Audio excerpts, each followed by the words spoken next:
नमस्कार दोस्तों, अंग्रेजी नववर्ष की हार्दिक शुभकामनाएं। नया पेज, नई शुरुआत, 366 दिन मुबारक हो। इसी के साथ मैं आपको ये संदेश देना चाहता हूँ कि जो टॉपर्स होते हैं, जो इतिहास रचते हैं, उनकी नींव बहुत मजबूत होती हैं। वह हम लोगों से आगे होता है। ऐसा क्यों? क्योंकि वो बहुत अभ्यास करते हैं, किताबों को पढ़ते हैं। उनके जहन में सफलता के लिए दिन रात मेहनत करना होता है।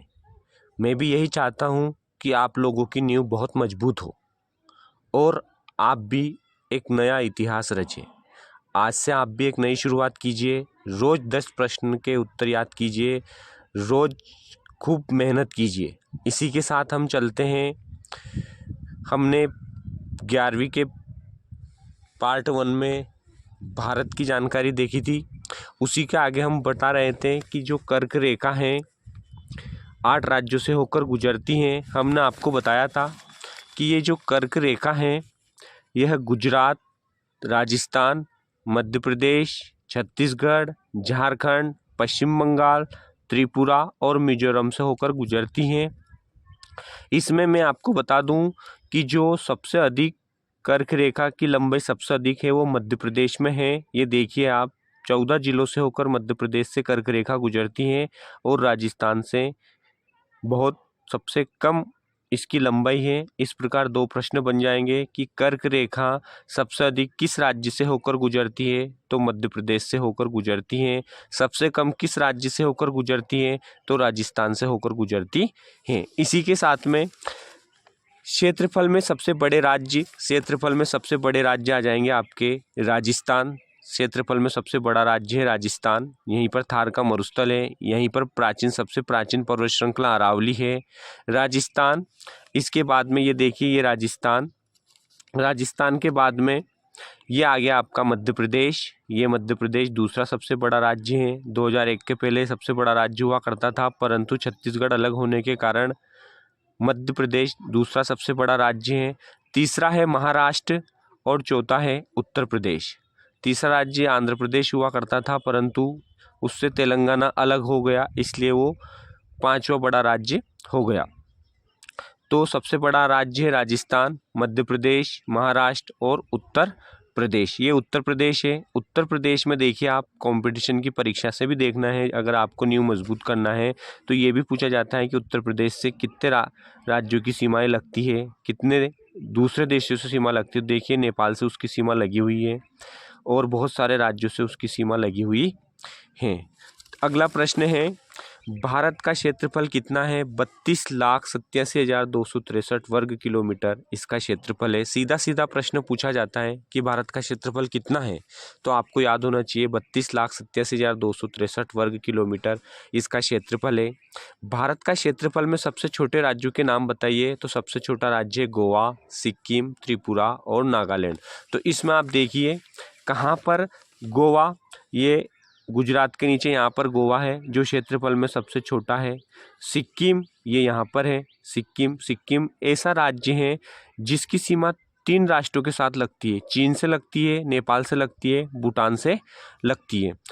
त्रिपुरा बांग्लादेश से लगती है और मिजोरम म्यांमार से इसकी सीमा लगती है। ये राज्य जो हैं ये क्षेत्रफल में सबसे छोटे राज्य। इनकी स्थिति मैंने आपको बता दी। गोवा महाराष्ट्र के नीचे है, पणजी जिसकी राजधानी है सबसे छोटा है, सिक्किम है, त्रिपुरा है और एक और उसमें बताया था नागालैंड। ये नागालैंड ये यहाँ पर है आपका, ये वाला नागालैंड, ये राज्य ये सबसे क्षेत्रफल में छोटे हैं। अगला प्रश्न बनेगा आपका एमपी, भारत में कितने राज्य और केंद्र शासित प्रदेश हैं? देखो बच्चों, भारत में 31 अक्टूबर 2019 से पहले 29 राज्य और 7 केंद्र शासित प्रदेश थे, परंतु 31 अक्टूबर 2019 के बाद भारत में 28 राज्य और 9 केंद्र शासित प्रदेश हो गए हैं। ये जो देख रहे हो आप, जम्मू कश्मीर, ये पूरा एक राज्य था, परंतु 31 अक्टूबर 2019 के बाद इसे भारत सरकार ने यहाँ से धारा 370 जो इसे विशेष दर्जा देती थी उसे समाप्त कर दिया और 2 केंद्र शासित प्रदेशों का निर्माण किया, जम्मू कश्मीर और लद्दाख। इस प्रकार केंद्र शासित प्रदेशों की संख्या 9 हो गई और राज्यों की संख्या 28 हो गई। आपसे कोई पूछे कि भारत में कितने राज्य हैं, तो भारत में 28 राज्य हैं। कितने केंद्र शासित प्रदेश है? 9 केंद्र शासित प्रदेश है। परंतु यदि दादरा नगर हवेली और दमन द्वीप को मिला दे तो 8 केंद्र शासित प्रदेश है। भारत सरकार ने इन दोनों को मिलाने की बात करी, किसको? दादरा नगर हवेली और दमन द्वीप को, तो 8 केंद्र शासित प्रदेश हो जाएंगे। अगर इनको हम अलग अलग बोलेंगे तो 9 केंद्र शासित प्रदेश हो जाएंगे। अब ये वाला प्रश्न है, भारत में 28 राज्य और 9 केंद्र शासित प्रदेश हैं। दादरा नगर हवेली और दमन द्वीप को मिला दिया जाए तो 8 केंद्र शासित प्रदेश रह जाएंगे। अगला है, क्षेत्रफल के आधार पर 7 बड़े देशों के नाम लिखिए। सही बात है, विश्व के जो 7 बड़े देश हैं उसमें भारत का क्रम 7वां आता है। सबसे पहले हम बात करते हैं रूस, कनाडा, संयुक्त राज्य अमेरिका, चीन, ब्राज़ील, ऑस्ट्रेलिया और भारत। देखिए यहाँ से कैसे प्रश्न बनते हैं। यूरोप का सबसे बड़ा देश रूस, उत्तरी अमेरिका का सबसे बड़ा देश कनाडा और कनाडा के नीचे संयुक्त राज्य अमेरिका है। एशिया का सबसे बड़ा देश चीन, दक्षिण अमेरिका का सबसे बड़ा देश ब्राज़ील और ऑस्ट्रेलिया अपना आप में एक महाद्वीप भी और एक देश भी है। और भारत 7वां बड़ा देश है जो एशिया महाद्वीप में स्थित है।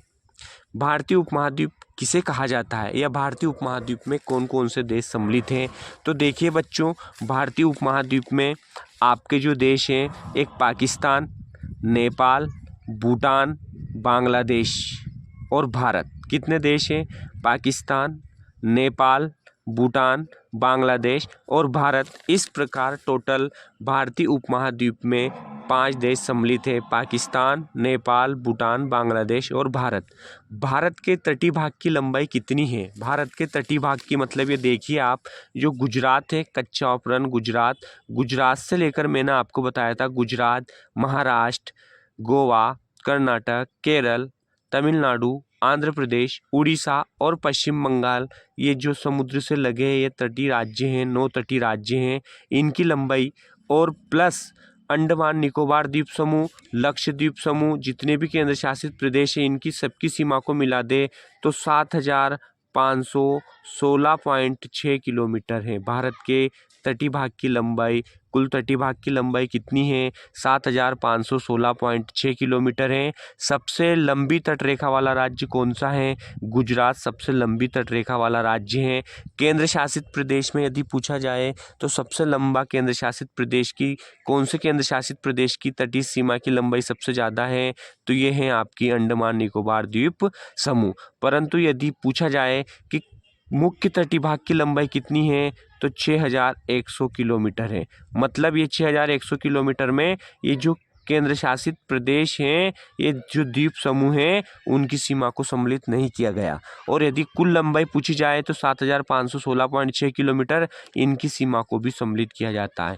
द्वीप समूह का मतलब होता है बच्चों, जिनके चारों तरफ पानी हो, उसे द्वीप समूह कहते हैं। और प्रायद्वीप का मतलब होता है जिसके तीनों ओर से जल हो और एक भाग स्थल से जुड़ा हो, उसे प्रायद्वीप कहा जाता है।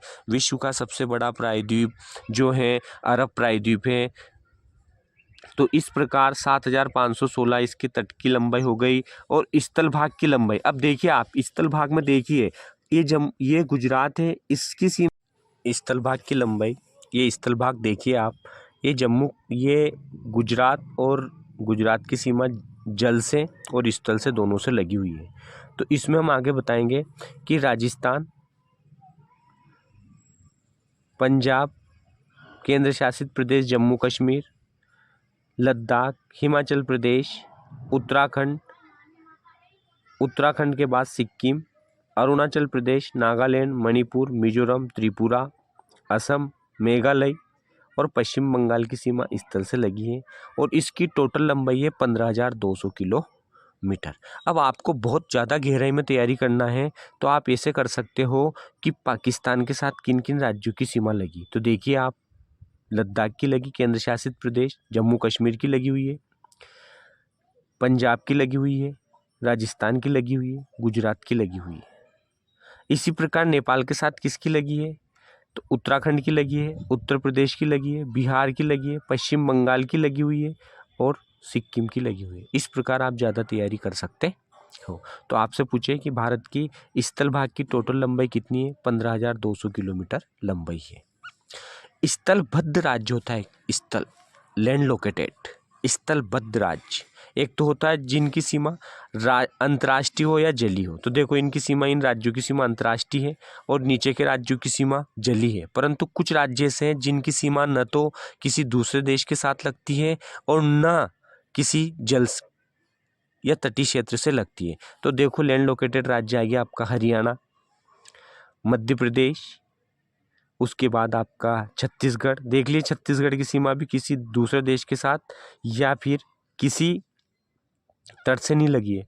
झारखंड और तेलंगाना, ये ऐसे राज्य हैं जिनकी सीमा न स्थल किसी दूसरे देश से लगती है और न तट के साथ लगती है। इसी के साथ हमने कल देखा था कि भारत की लंबी, हाँ, भारत की सीमा समुद्र में कितनी फैली हुई है, मतलब समुद्र मतलब इधर कितनी फैली हुई है। तो या तो 12 मील कह सकते हो आप, 12 मील फैली है, या 21.9 किलोमीटर फैली हुई है। भारत की लंबी तट रेखा का क्या प्रभाव है? देखो ये भारत की जो लंबी तट रेखा है, इसका मैं आपको बता दूं, अगर लंबी तट रेखा है तो हम यहाँ मत्स्य का पालन अच्छा कर सकते हैं। दूसरा, हम दूसरे देशों के साथ अच्छा व्यापार कर सकते हैं। तीसरा, लंबी तट रेखा है, अच्छे बंदरगाहों का निर्माण हो सकता है, अच्छे बंदरगाह का हम निर्माण कर सकते हैं, अंतर्राष्ट्रीय व्यापार कर सकते हैं। इसलिए लंबी तट रेखा का बहुत प्रभाव है। अब हम कल देखेंगे